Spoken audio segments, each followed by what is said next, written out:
ई light study daily current affair की series में आप सभी का स्वागत है। इस वीडियो में डिस्कशन करेंगे 16-17 जनवरी 2023 के हिमाचल प्रदेश राष्ट्रीय तथा अंतर्राष्ट्रीय करंट अफेयर्स के बारे में। पहला प्रश्न है, हिमाचल प्रदेश सरकार द्वारा इलेक्ट्रिक बसों की खरीदारी हेतु कितने करोड़ रुपए के विशेष बजट का प्रावधान किया गया है। आपको बता दें, वर्तमान में जो हिमाचल प्रदेश में नवगठित कांग्रेस पार्टी की सरकार बनी है उसमें एक उप मुख्यमंत्री का पद भी सृजित किया गया है, जिसमें श्री मुकेश अग्निहोत्री जी को उप मुख्यमंत्री बनाया गया है। उन्हीं के पास वर्तमान में हिमाचल प्रदेश परिवहन निगम का जो मंत्रालय है उन्हीं के पास है। तो जब से उन्होंने इस मंत्रालय का कारोबार संभाला है, ये काफ़ी फोकस कर रहे हैं इलेक्ट्रिक बसों के ऊपर। देखिए, इलेक्ट्रिकल बसों के चलने से हिमाचल प्रदेश सरकार को जो घाटा है, जिसके ऊपर बहुत ज़्यादा हर वर्ष वित्तीय घाटा भी उठाना पड़ता है, क्योंकि जो डीजल से बसें चलती है उसमें काफ़ी मेंटेनेंस खर्चा आता है। तो यहाँ पे कोशिश है एचआरटीसी डिपार्टमेंट की, धीरे धीरे जो उनकी बसेस है या जो घाटे वाले रूट है उनको उबारा जाए। उसको उबारने के लिए सबसे बेस्ट मेथड यहाँ पे दिख रहा है वो इलेक्ट्रिकल बसों की खरीदारी है। तो आपको ये बताना होगा कि इसके लिए प्रदेश सरकार द्वारा कितना बजट यहाँ पे डिक्लेयर किया गया है। तो यहाँ पे आपके सामने 4 ऑप्शन है और आपको बता दें इस प्रश्न का जो सही उत्तर है वो 200 करोड़ है। 200 करोड़ का ये बजट निर्धारित किया गया है।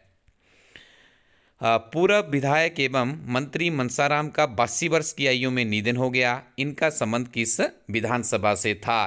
तो देखिए, मनसाराम का संबंध था करसोग विधानसभा से। ये पूर्व में मंत्री भी रहे हैं। और यहाँ पे इनके बारे में जो एक चीज़ आपको याद रखनी है बहुत ही महत्वपूर्ण है। मनसाराम ने पहला चुनाव 1967 में निर्दलीय उम्मीदवार के तौर पर करसोग हलके से लड़ा था। उस समय मनसाराम की उम्र महज 25 वर्ष थी और सबसे कम उम्र के विधायक भी बने थे। तो देखिए, यूनिक चीज़ है, बहुत बड़ी बात होती है। 25 वर्ष की आयु में कोई व्यक्ति यदि विधानसभा के पटल पे निर्दलीय उम्मीदवार के रूप में पहुंचता है तो ये काबिले तारीफ माना जा सकता है। हिमाचल प्रदेश का सुप्रसिद्ध धार्मिक एवं पर्यटक स्थल चूड़धार किस जिला से संबंधित है? तो चूड़धार का जब भी आपके सामने नाम है तो आप इसका उत्तर सिरमौर करेंगे। लेकिन देखिए, कई बार एग्जामिनर शिमला के पश्चिम तरफ में पड़ता है, तो कई बार एग्जामिनर देखिए इसको इस तरह से भी प्रश्न पूछ लेते हैं। लेकिन यदि आपके पास स्ट्रेट फॉरवर्ड वहाँ पे सिरमौर हो तो आप सिरमौर के साथ में जा सकते हो। छोटी काशी महोत्सव का आयोजन हिमाचल प्रदेश में कहाँ पर किया गया?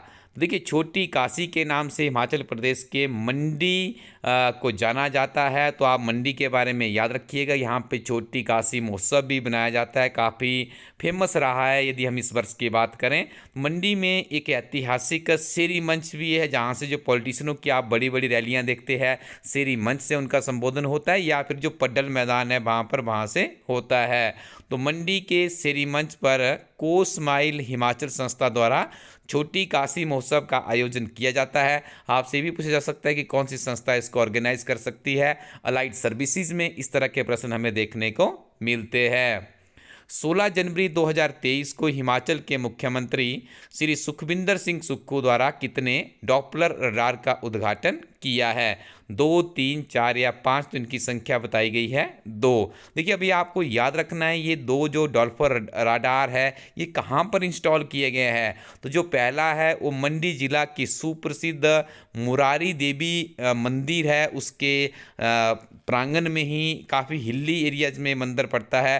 देखिए, इस मंदिर के बारे में हम आपको बता दें, ये मंदिर सुंदरनगर विधानसभा क्षेत्र, बल्ह विधानसभा क्षेत्र और सरकाघाट की जो सीमा है वहाँ पर ये मंदिर है। मुरार नामक राक्षस को मार करके यहाँ पे देखिए भगवती मुरारी देवी को आराध्या देवी माना जाता है। जो यहाँ का क्षेत्र है वहाँ की कुलदेवी के रूप में भी माता मुरारी देवी को पूजा जाता है। तो देखिए, इसी कैंपस में एक बनाया गया है मंडी जिला में, और दूसरा आपको बता दें चंबा जिला के जोत में, याद रखना है आपको, चंबा जिला के जोत में स्थापित किया गया है। जो विद्यार्थी एचएस अलाइड सर्विसेज नायब तहसीलदार की तैयारी कर रहे हैं, उनको जब अपनी मेन लिखना होता है या आईएएस की तैयारी कर रहे हैं, तो आपसे पूछा जा सकता है कि जो मौसम से संबंधित जानकारियां हैं, जिसके कारण देखिए कृषि व्यवस्था की हम बात कर लें, काफ़ी ज़्यादा नुकसान होता है ओलावृष्टि से, आंधी से, बारिश के कारण जो परिस्थितियां बिगड़ती है। दूसरा, बहुत सी जानें भी चली जाती है जब लोग उस क्षेत्र में रहते हैं। तो हिमाचल आपको ज्ञात ही है कि हिमाचल हमारा पहाड़ी क्षेत्र है जहाँ पे भूस्खलन जैसी घटनाएं भी काफ़ी ज़्यादा संभावनाएं बनी रहती है। रोड मार्ग की यदि बात करें तो वहाँ पर भी करीब 3000 के आसपास हादसे होते, जिसमें से काफ़ी कुछ हादसे प्राकृतिक आपदाओं के कारण भी होते हैं। तो ये जो डॉपलर राडार इंस्टॉल किए गए हैं, इससे देखिए पूर्वानुमानों के सभी दिशाओं में 100 किलोमीटर के दायरे में भारी बारिश, आंधी और ओलावृष्टि की जानकारी देने में सक्षम होंगे। तो एक अच्छी बात है। और देखिए यहाँ पे भी कहा गया है कि जो 2 अतिरिक्त रडार लगाए गए हैं, इससे राज्य का 70% क्षेत्र आप देखिए मौसम पूर्वानुमान के दायरे में आ जाएगा। किन्नौर और लाहौल स्पीति जिलों का जो 30% है, यही इससे बाहर रहेगा। इससे पहले हम आपको बता दें 15 जनवरी 2021 को एक डॉल्फर वेदर राडार शिमला जिला के कुफरी में भी इंस्टॉल किया जा चुका है। इसके ऊपर देखिए एक नेशनल करंट अफेयर भी हम आपको इस वीडियो में बताएंगे। देखिए आपको वीडियो पूरा देखना होगा, तब भी आप इन चीज़ों को इंटरलेट कर पाएंगे। हमारी कोशिश ये रहती है कि हर करंट अफेयर को जो आपके एग्जाम है उसके साथ में कौन सी परीक्षा के लिए इंपॉर्टेंट है, इस तरह के करंट अफेयर पहले कौन सी परीक्षा में पूछे जा चुके हैं और ये नेशनल वैल्यूज़ के साथ में किस तरह से जुड़ता है, और आपने अपनी ऐसे राइटिंग या लिखने की क्षमता को किस तरह से उभार सकते हैं, ये सारी चीज़ें आपकी क्लियर होती रहेगी। बारिश के देवता के नाम से मशहूर इंद्रुनाग मंदिर हिमाचल प्रदेश में कहाँ पर है? तो इंद्रुनाग मंदिर के बारे में जब भी आप सुने तो आप इसका उत्तर करेंगे खनियारा। खनियारा आपको बता दें कि धर्मशाला के समीप में ही है। धर्मशाला हिमाचल प्रदेश की दूसरी राजधानी के रूप में भी जाना जाता है। हाल ही में यहाँ पे देखिए तपोवन विधानसभा परिसर है, जहाँ पे हिमाचल प्रदेश विधानसभा का शीतकालीन सत्र भी आयोजित होता है। तो आपको बता दें जब भी धर्मशाला में जो अंतर्राष्ट्रीय क्रिकेट ग्राउंड है, वहाँ पर कोई भी मैच होता है तो इस मंदिर में जाते हैं, इंद्रुनाग मंदिर इंद्रुनाथ भगवान से प्रार्थना करती है कि यहाँ पे किसी भी तरह की कोई बारिश ना हो और मैच अच्छे से संपन्न हो जाए। जब भी यहाँ पे किसी मैच की बात होती है तो मंदिर काफ़ी सुर्खियों में रहता है। तो आपके एग्जाम में भी ये प्रश्न पहले पूछा जा चुका है और आगे भी आपके मंदिर आपका भी किसी एग्जाम में प्रश्न पूछा जा सकता है। तो आप इन चीज़ों को अच्छे से मेमोराइज कर लीजिएगा। वर्ष 2022 में हिमाचल प्रदेश के कितने सड़क हादसे दर्ज हुए हैं? तो देखिए जो इनकी संख्या बताई गई है यहाँ पर, आई थिंक ऑप्शन यहाँ पे होगी उसकी बी 2925, ठीक है। तो वर्ष 2022 में हिमाचल में सड़क हादसों के कारण 4051 लोग घायल हुए हैं तथा 1001 लोगों की मृत्यु भी हुई है।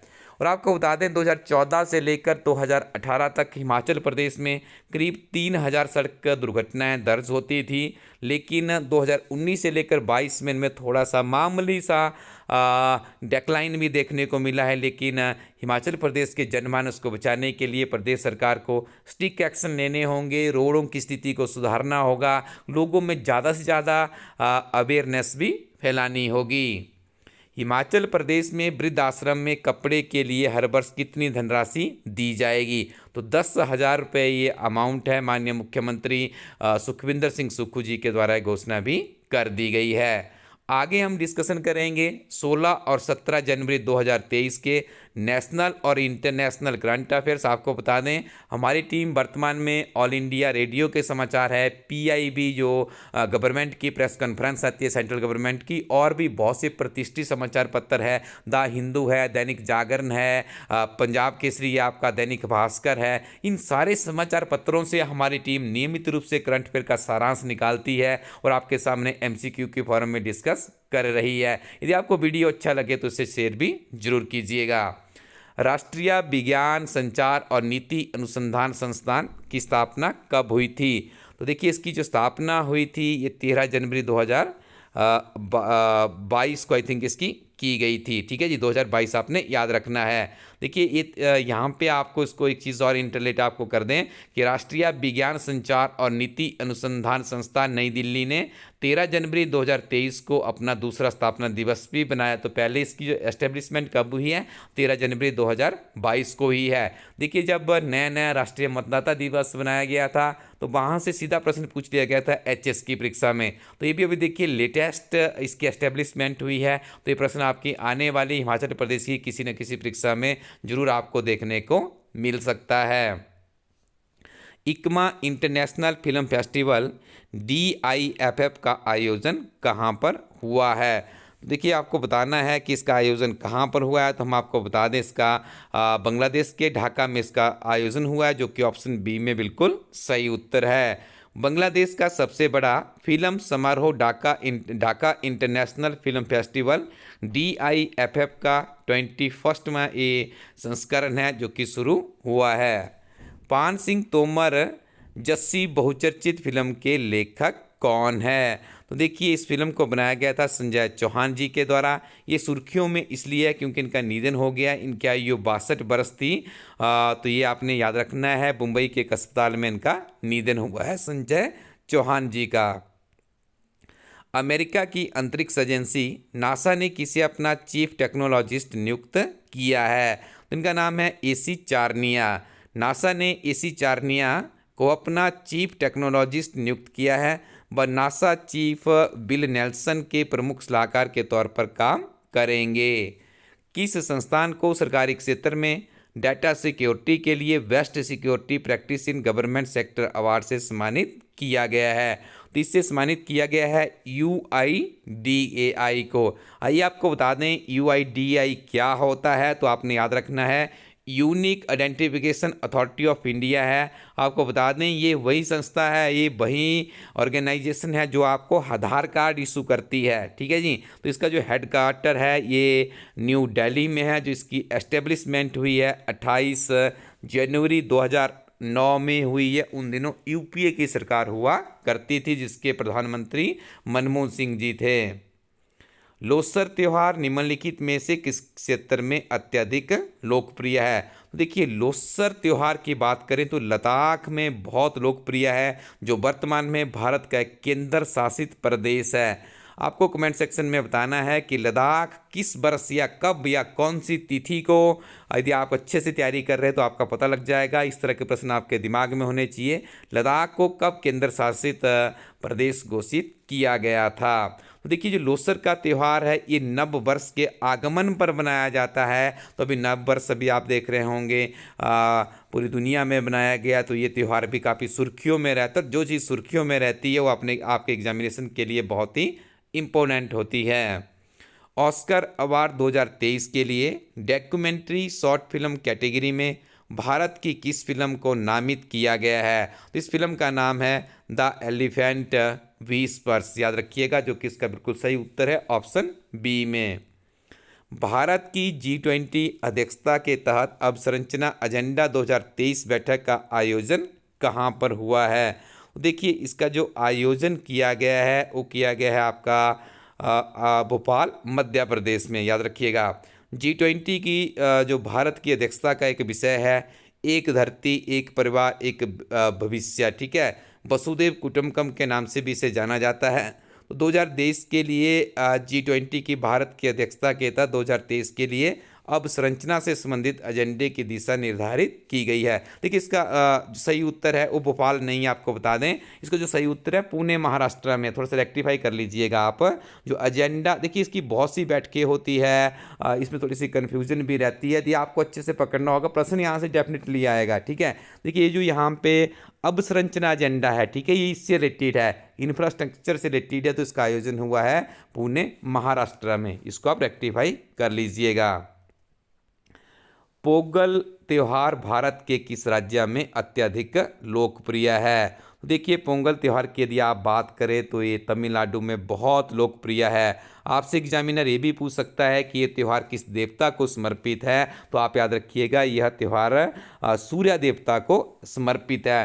तमिलनाडु में तो ये मनाया ही जाता है। इसके अलावा आपको बता दें Sri Lanka, Malaysia, Mauritius, America, Canada, Singapore में भी जो तमिल समुदाय के लोग हैं इस त्यौहार को जनवरी महीने में बड़ी धूमधाम के साथ में मनाते हैं। यह प्रश्न पहले भी HS की परीक्षा में पूछा जा चुका है और आपके आने वाले एग्जामिनेशन के लिए भी इम्पोर्टेंट है। विश्व आर्थिक मंच की 53वीं 53rd जो बैठक है उसका कहाँ पर इसको आयोजन हुआ है? देखिए अभी यहाँ पे पूछी गई है विश्व आर्थिक मंच की, तो इसको आपको बता दें विश्व आर्थिक मंच की ये बैठक हुई है आपकी दावोस स्विट्जरलैंड में। तो ऑप्शन डी यहाँ पे बिल्कुल सही उत्तर है।